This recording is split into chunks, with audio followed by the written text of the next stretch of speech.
Bonsoir Olivier Salerno. Bonsoir. Vous êtes quant à vous référent lycée professionnel à la CGT Éduc Action, les profs de lycée professionnel qui étaient bien présents. On va en parler dans ce cortège aujourd'hui.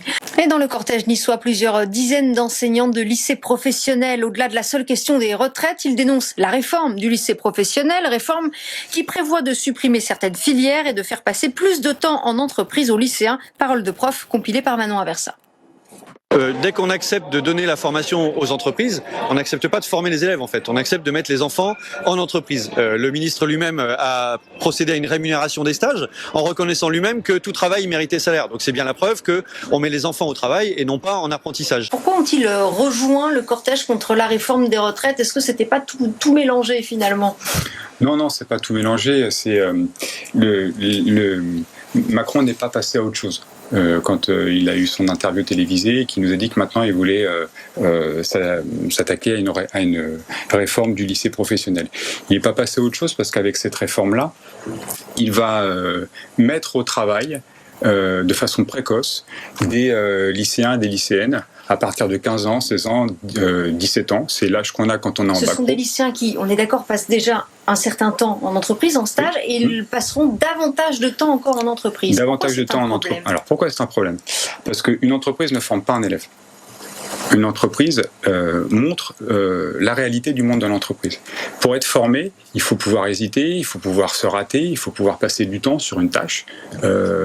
Par exemple, c'est un exemple qu'on prend assez souvent, mais le métier de coiffure, si vous rentrez dans un salon de coiffure et que vous vous asseyez sur le siège et qu'il y a quelqu'un de 15 ans qui vient, qui n'a jamais fait une coupe de cheveux, vous allez partir en courant, ce qui est bien normal.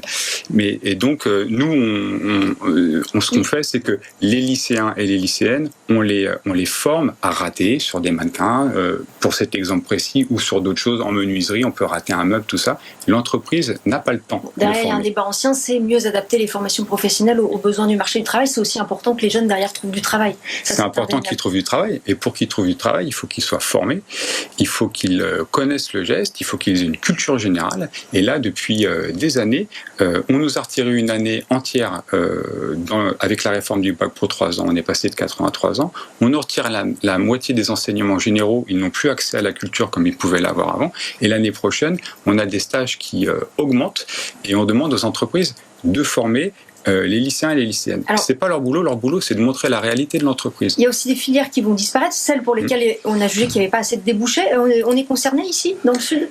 Il y a eu le communiqué de presse du ministère de l'Éducation nationale a montré qu'en région PACA, il y avait 80 places dans les métiers de la mode qui allaient être supprimées à la rentrée 2023. Surtout, ce qu'il faut voir, c'est que si on fait une corrélation précise du bassin d'emploi avec les formations, ça veut dire que les formations elles vont ouvrir et fermer en fonction de la fluctuation du bassin d'emploi.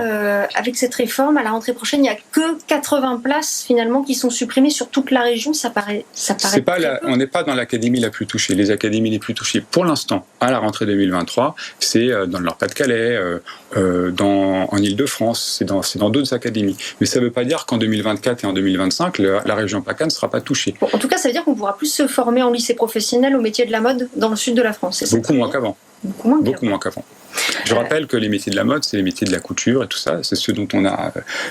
C'est ce qui nous manquait pour la conception des masques, par exemple. Donc, ce qui prouve que si on se sépare de certaines filières et qu'à un moment, pour une raison ou une autre, on a besoin de ces filières, on n'a plus les savoir-faire.